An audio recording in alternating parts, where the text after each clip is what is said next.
முதல் செய்தியாக விநாயகர் சதுர்த்தி மிக விமர்சையாக நடந்தது. இப்போ அதோடைய விசர்ஜனம் அதெல்லாம் நடக்க இருக்கிறது. ஆனால் அந்த விநாயகர் சதுர்த்தி சம்பந்தமாக அங்கங்கே சிலை வைப்பதிலேயே பல பிரச்சனைகள் இருக்கிறது. இந்து முன்னணியுடைய மாநில தலைவர் திரு காடேஸ்வரா சுப்பிரமணியம் அவர்கள் ஒரு நீண்ட அறிக்கையை வாசிச்சிருக்கார். அதில் மிக கடுமையான கண்டனத்தை தமிழக காவல்துறைக்கு வச்சிருக்கிறார். என்னன்னா, இந்த விநாயகர் சதுர்த்தியை சீர்குலைக்கும் விதமாக அவருடைய செயல்பாடு இருக்குன்னு இந்த செய்தியை எப்படி பார்க்குறீங்க?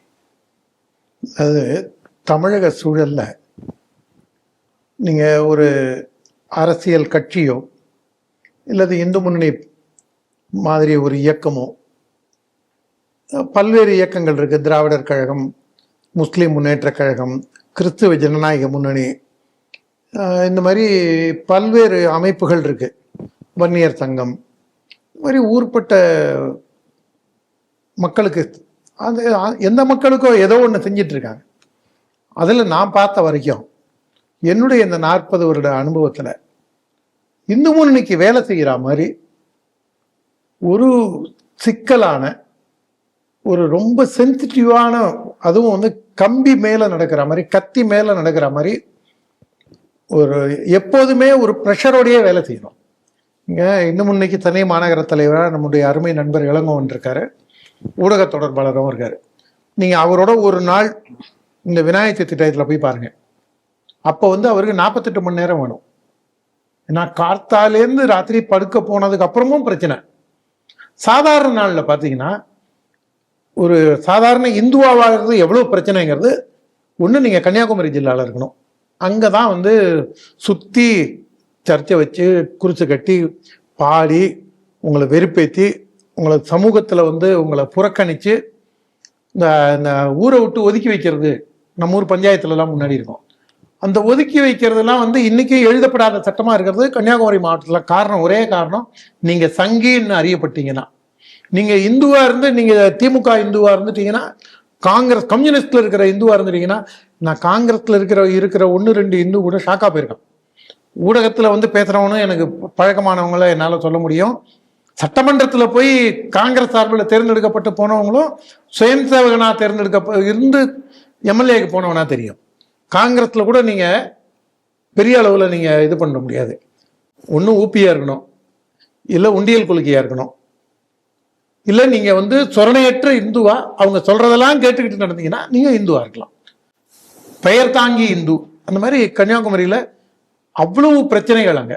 அதுக்கு அடுத்தது நான் பார்க்குறது வந்து சென்னை மாநகரம் வந்து உங்களுக்கு தாம்பரத்துலேருந்து மணலி வரைக்கும் இருக்கிறதுனால பொழுதனைக்கு ஏதாவது ஒரு பிரச்சனை. இது வந்து தொடர்ந்து எல்லா ஊர்லேயும், நம்ம பரமேஸ்வரன் இருக்கார் மடிப்பாக்கத்தில், நங்கநல்லூர் இருக்கார், ஒரு தியாகத்தின் மறு உருவமாக நான் அவரை பார்க்குறேன். என்னுடைய வேலை இந்து சமுதாயத்திற்கு வேலை செய்வது. இன்னொரு நாள் விரிவாக அவங்களை எப்படி எந்த அளவுக்கு ஒரு தியாக வாழ்க்கையை நம்ம இன்னொரு நாள் விரிவாக பார்ப்போம். ஆனால் அந்த அளவுக்கு ஒரு டெடிக்கேஷனும், உங்களுக்கு இங்கே வேலை செய்யறதுக்கும் ஆட்கள் கம்மி, கேடர்ஸ் கூட உங்களுக்கு டெவலப் ஆகி வராங்க, லீடர்ஸ் கம்மியாக இருக்காங்க. அந்த மாதிரி ஒரு பிரச்சனைகள்லாம் இருக்கும்போது, அதுவும் இந்த விநாயகர் சதுர்த்தி நேரத்தில் நம்மளுக்கு காவல்துறையும் சரி, இதை முன்னிட்டு இந்த மதவெறியர்கள், இஸ்லாமிய கிறிஸ்துவ மத அடிப்படைவாதிகள், இந்த திராவிடியா கும்பல், இவங்கெல்லாம் சேர்ந்து நம்ம உயிரை எடுக்கிறதுக்குன்னே இவங்க இந்த விநாயகர் சதுர்த்தி நேரத்தில் இருக்காங்க.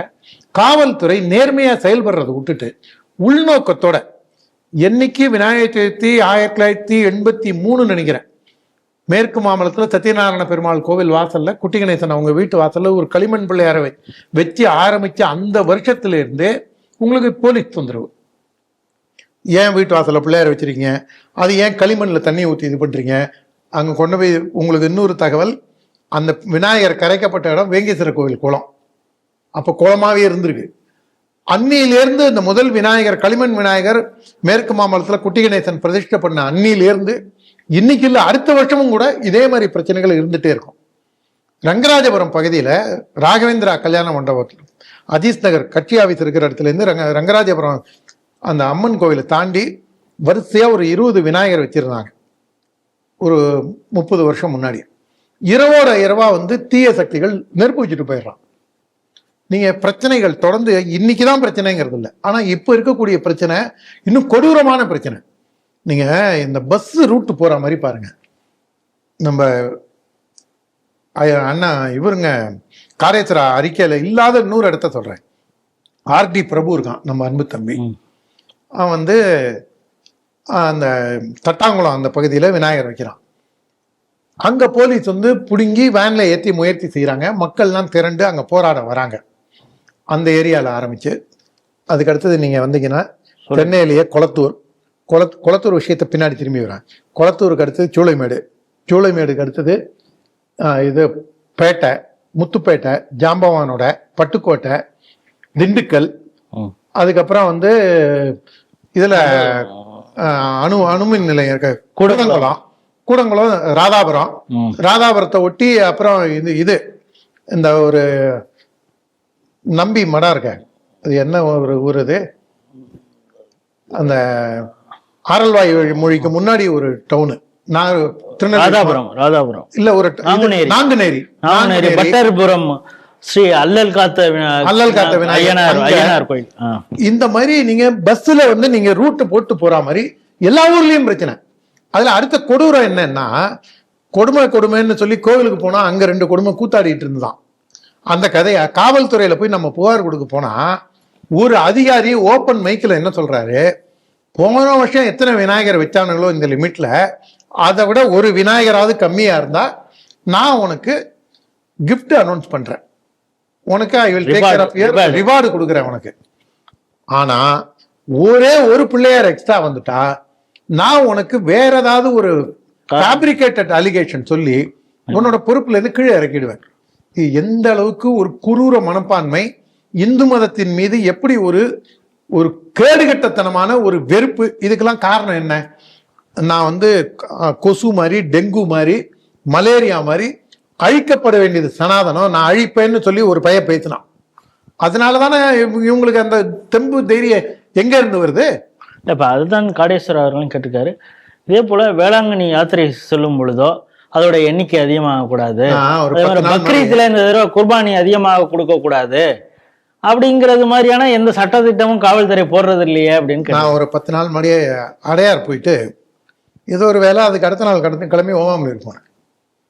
போகும்போது அடையார்லேருந்து பாத யாத்திரை போகிறாங்க. அதுக்கப்புறம் அது ஒரு பெரிய குரூப்பாக போகிறாங்க. அதுக்கப்புறம் பார்த்தீங்கன்னா மேல்மருவத்தூர் தாண்டி அங்கே பாத யாத்திரை போயிட்டு இருந்தாங்க. வரிசையாக ஒரு கேப்பே இல்லாமல், அதாவது பெரிய கூட்டம்னு சொல்ல முடியாது, ஆனால் நீங்கள் தொடர்ந்து அந்த நபர்களை பல்வேறு நபர்களை நீங்கள் பார்த்துக்கிட்டே வரலாம். ஆயிரக்கணக்கானவர்கள் பாத யாத்திரை போகிறாங்க. அவன் போகிறது வேளாங்கண்ணி சர்ச்சுக்கு, நீ போ, ஆனால் கட்டிட்டு போகிறது காவி. ஏன் இது இந்த வேலை? நீயோ இன்னும் மதம் வானான்னு ஓடிவிட்ட, அப்புறம் உனக்கு எதுக்கு காவி? இதை கேட்டால் நாம மதவெறியல். என்னுடைய உரிமையை நம்ம கேட்டோம்னு வச்சுங்களேன், நீ மதவெறியல். அவங்க போகிறாங்க. இவங்க போகும்போது இருக்கட்டும், நீ வந்து மருத்துவ உதவி செய்ய, சோத்துக்கு நீ வேனை கொண்டு வா, ஜீப்பை கொண்டு வா, எல்லாம் பண்ணு. அவங்களுக்கு டாக்டருக்கு ட்ரீட்மெண்ட் கொடுக்க கார் வருது, எல்லாம் வருது, பண்ணு. ஆனால் இது எதுக்காவது அவங்க அனுமதி வாங்கியிருக்காங்களா? யாராவது நீ உனக்கு அனுமதி இருக்கா? ஏன் பாத யாத்திரை போற? பழனி பாத யாத்திரை போற எப்படி சித்திரவதை பண்றாங்கன்னு பாக்குறீங்க. அதே மாதிரி போற இடத்துல ஒவ்வொரு பாயிண்ட்ல சர்ச்சில் அவங்களுக்கு சாப்பாடும் போடுறாங்க. அதுவும் ஒரு இடத்துல சோறாக்கி, டென்ட் போட்டு சோறாக்கி, நீங்க அந்த பெரிய பே இருக்கு பாருங்க, லாரி ட்ரக் எல்லாம் வந்து நிக்கிற பே, அங்க கொண்டு வந்து போடுறாங்க, மரத்தடியில போடுறாங்க. அதெல்லாம் நம்ம குத்தம் சொல்ல. ஃபுட் செல் அங்கெல்லாம் போகாதுல்ல. அததான் நான் அடுத்தது சொல்ல வரேன். நீங்க எனக்கு வந்து கோவில் பிரசாதத்துக்கு வந்து நோன்றீங்க, நான் வந்து கஞ்சி காய்ச்சி ஊத்துறேன்னு சொன்னா, கூழ் ஊத்துறேன்னு சொன்னா அங்க ஓடியாறீங்க, பிரசாத ஸ்டாலுக்கு ஓடியாறீங்க. நீங்க எல்லாத்துக்கும் வந்து இந்த அதிகார தோரணையை பண்ற நீங்க இவங்களை எப்படி அப்ப நீ அவங்கள விட்டேன்னா எனக்கு மட்டும் ஏன் என் கழுத்து மேல ஏறி குறவலையில ஏறி நிக்கிற? என் குறவலையை நசுக்கிறதான உன்னுடைய நோக்கம். அதைத்தான் அண்ணன் காடேஸ்வரா சொல்லியிருக்காரு. இதுல ஒரு முக்கியமான விஷயம், குளத்தூர்ல நடந்த ஒரு சம்பவம். ஒரு தடியவன், அவன் வந்து கொஞ்சம் குண்டாவே இருக்கான். உங்களோட இன்னும் கொஞ்சம் தப்பா எடுத்துக்க போறாங்க, உங்களோட இன்னும் கொஞ்சம் நல்லா குண்டாவே இருக்கான். அவன் என்ன பண்றான், வரும்போது தோசை சுடுற கல் எடுத்துட்டு வரான். அவன் வந்து ஒரு எமக்கெங்கிறன் மாதிரி இருக்கான். ஏன்னா அவன் வந்து அந்த நாம இந்த ஆளாளோட குச்சி, நொச்சி குச்சியை எடுத்து நம்ம மாட்டை அடிக்க வச்சிருப்போம் பார்த்தீங்களா, அந்த மாதிரி அவன் தோசைக்கல்லை ஹேண்டில் பண்றான். அவன் குடிச்சிருக்கானா, கஞ்சா குடிக்கியா, இல்ல வேற ஏதாவது போதை பயன்படுத்தினான்னு தெரியல. இதை விட்டு எரிஞ்சான்னு வச்சுக்க அப்படிங்கிறான். விட்டுக்கிட்டு எரிஞ்சானா மண்டையெல்லாம் பொழுது கபால மோட்டம் தான் எல்லாருக்கும். அந்த அளவுக்கு அவன் இது பண்றான். போலீஸ்காரர் வீடியோ எடுக்கிறாரு. எர்றாங்கிறான். யாரோ தடுக்க வராங்க, அவருக்கு அவ்வளவுதான் மரியாதை. எடுத்துக்கிடா நீ. இந்த தைரியம் எங்க இருந்து வருது உனக்கு? பின்னாடி ஒரு உடன்பிறப்பு இருப்பான், இந்த போலீஸ் நம்மளை என்ன பண்ணிடுங்கிற ஒரு மனோபாவம். நாம இதே மாத்தி யோசிச்சு பாருங்க. அந்த இடத்துல அவன் தோசைகள் எடுத்துட்டு வரும்போது நான் கையில ஒரு பெரிய தீப்பந்தத்தை எடுத்துட்டு வாடா பார்ப்போம் அப்படின்னு நாம நின்னோம்னா, ஊடகங்கள் மென்மையாக கண்டிக்கவே இல்லை, கண்டுக்காம போயிட்டாங்க. ஊடகங்கள் இப்படிதான் நவத்வாரத்தையும் மூடிட்டு அமைதியா இருக்குமா? எந்த அளவுக்கு ஒரு வெறுப்பை விதைப்பதற்கு எல்லாரும் துணை போறாங்க. காவல்துறை கை கட்டி வாய் பொத்தி காந்தி ஆசிரமத்து குரங்கு போன்று வேடிக்கை பார்க்கின்றது.